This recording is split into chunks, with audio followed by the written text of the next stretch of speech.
ప్రేమ సహోదరి సహోదరులకు యేసుక్రీస్తు నామములో శుభములు. దేవుని యొక్క నూతనమైన కృప మీకు కలుగును గాక. ఈరోజు దేవుడు మనకి ఇచ్చిన మాట యెహోషువ గ్రంథము 8వ అధ్యాయము 14వ వచనం. హాయి రాజు దాన్ని చూచినప్పుడు అతడును అతని జనులందరూ పట్టణస్థులందరూ త్వరపడి పెందలకడే లేచి మైదానమును ఎదుట ఇశ్రాయేలీయుల్ని ఎదుర్కొని తాము అంతకు ముందు నిర్ణయించుకున్న స్థలమున యుద్ధము చేయుటకు బయలుదేరిరి. తన్ను పట్టుకొనుటకు పొంచి ఉన్న వారు పట్టణమునకు పడమటి వైపు నుండిన సంగతి అతడు తెలుసుకోనలేదు. ఈ మాటలు మనము యెహోషువ గ్రంథంలో చూస్తున్నాము. యెహోషువ గ్రంథంలో 8వ అధ్యాయంలో ఎప్పుడైతే మరలా ఇశ్రాయేలు దేవుని యొక్క కృపను బట్టి హాయి మీదకి యుద్ధానికి వెళ్ళారో ఈసారి ఒక వ్యూహంతో వెళ్ళినట్టుగా మనము చూడగలం అనమాట.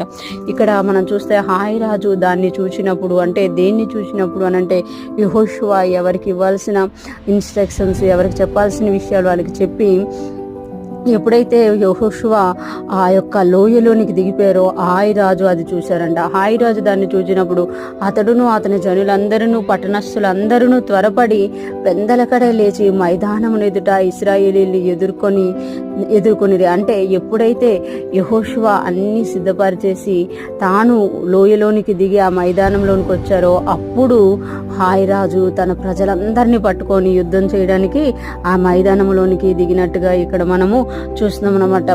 తాము అంతకుముందు నిర్ణయించుకున్న స్థలమున యుద్ధము చేయుటకు బయలుదేరి, అంతకుముందు ఏ స్థలంలో అయితే యుద్ధం చేయడానికి నిర్ణయించుకున్నారో ఆ స్థలంలో యుద్ధం చేయడానికంట బయలుదేరి వెళ్ళారంట. తను పట్టుకొనుటకు పొంచి ఉన్న వారు పట్టణమునకు పడమటి వైపున ఉండిన సంగతి అతడు తెలుసుకునలేదు. అంటే యెహోషువ ముందే ఆ పట్టణము పడమటి సైడు జనులను ఉంచి ఇటు సైడు నుంచి యెహోషువ దిగినట్టు మనం చూడగలం అనమాట. యెహోషువ హాయి చుట్టూ జనుల నుంచి తను మాత్రం యుద్ధంలో దిగినట్టు మనం చూడగలం అనమాట. అంటే ఎప్పుడైతే ఒక వ్యూహముతోటి యుద్ధం చేయడానికి వెళ్ళారో అది శత్రువు గ్రహించకుండా వచ్చినట్టు మనం ఇక్కడ చూడగలము. అన్నిసార్లు శత్రువు జయం పొందడు.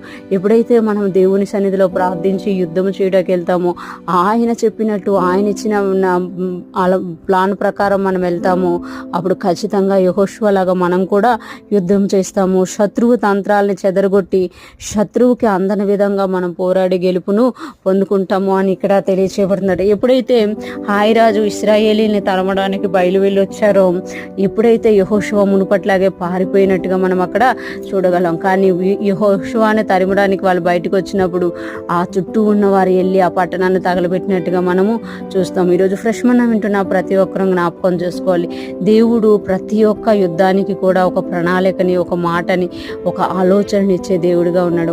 మనమే యుద్ధాలు చేయడం కాకుండా దేవుని సన్నిధికి వెళ్ళి అడిగినప్పుడు ఆ పోరాటంలో ఆయన నడిపింపుని ఇస్తారనమాట.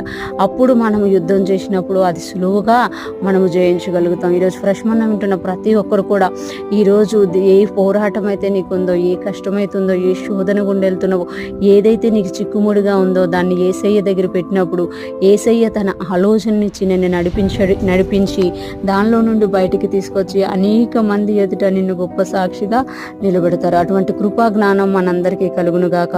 మన యొక్క ప్రతి పోరాటంలోనూ విజయం పొంది దేవుని కొరకు మనం మహిమకరంగా జీవించదుము గాక. ఆమేన్.